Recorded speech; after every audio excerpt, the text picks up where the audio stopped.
Traje un libro sencillito, porque te quejaste de la Ilíada la semana pasada, de la Ilíada. Seguramente El Príncipe y el Mendigo, con la poca cultura que tienes, el único antecedente que tienes es la película de Eddie Murphy que sacaron en los 80, creo, de Mendigo a Millonario. Y creo que ni siquiera eso, por tu cara. Bueno, era parecida al Príncipe y el Mendigo, de Mark Twain, el autor de las aventuras de Tom Sawyer, las aventuras de Huckleberry Finn, que es la secuela, y del Príncipe y el Mendigo. La historia no es nada compleja.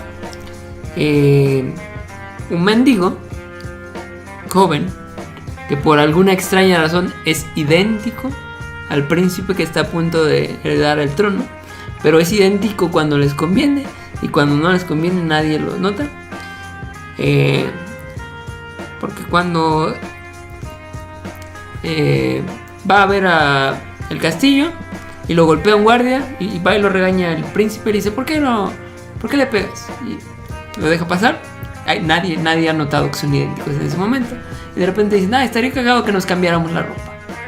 Se cambia la ropa, sale el príncipe vestido del mendigo y lo confunden por mendigo, y ya nunca nadie más se da cuenta que cambiaron.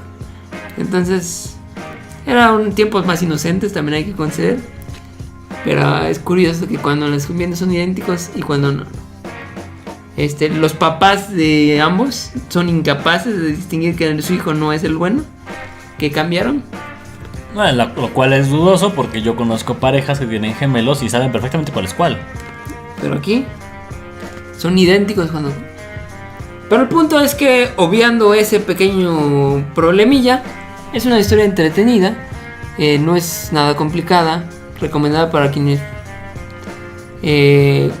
están empezando a leer o no son muy asiduos. La historia se podría decir que es hasta un poco cliché.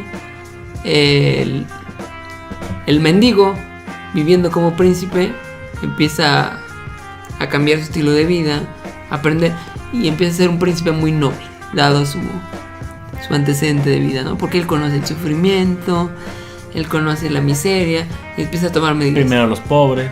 Pero el príncipe, que dado su formación era medio culerillo, al vivir una vida de miseria y conocer lo que tienen que pasar la gente de su pueblo, empieza a generar empatía y empieza el aprendizaje.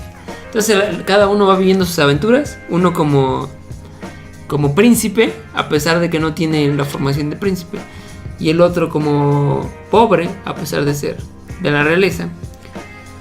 Y van teniendo sus aventuras hasta que, bueno, ya no les cuento más, pero el final es bastante esperado, no sorprende a nadie. Así, imagínate un final, ese que estás pensando, ese es el final, te lo puedo casi asegurar. Ok. Según el dorso de este libro, porque fue toda mi investigación de lo que estoy a punto de decir, Mark Twain se basó en Eddie Murphy, su película. Bueno, es 100 años antes de Eddie Murphy. Se basó en un príncipe real,